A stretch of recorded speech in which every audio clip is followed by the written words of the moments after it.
We don't rescue anybody. We give people an opportunity to self-rescue.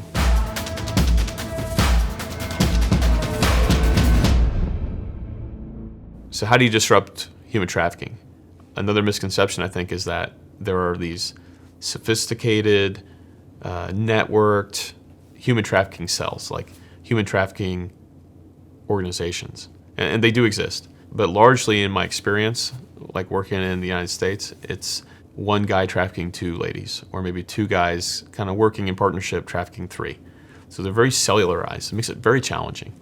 And so because of that reason, the best thing that we did was just be in the space constantly, having a constant stare at those venues, at the commercial sex industry. Because if you do that consistently, day is much more like farming than hunting. If you go tend to that garden, then you will have opportunities to interact with people that need to get out. And so the rescue operations are oftentimes not really like exhilarating.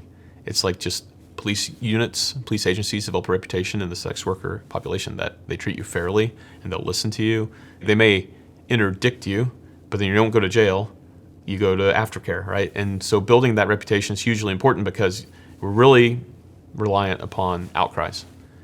Victims who choose to be survivors at the right moment. And so whether that's with an aftercare service, with a great advocate, or whether it's at the point of interdiction. But that's the key. It's just to be like very faithful to the mission and be out there creating opportunities for survivorship every day that you're working. I had met this girl. She was, really cool and nice. She had a pimp, and he would use her to recruit girls. So I learned to just kind of go with the flow so I wouldn't get hurt. That went on for a couple more years, and then we were rescued. So it was set up as a sting. We, we're in there with the play, and then all of a sudden the police come rushing through the door. But it was certain detectives that had been watching us building the case, and they teamed up with these sex trafficking advocates. Once they got us in the room, they offered us help. They offered to send us to a program and to help us put away our trafficker. And we did. It was 5 of us.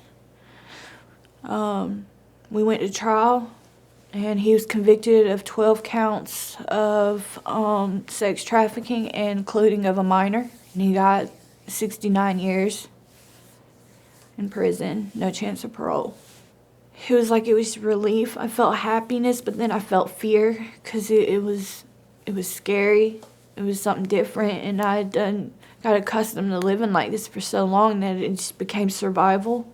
They kept telling me, just trust the process. Just trust the process. And it was the best thing I ever did.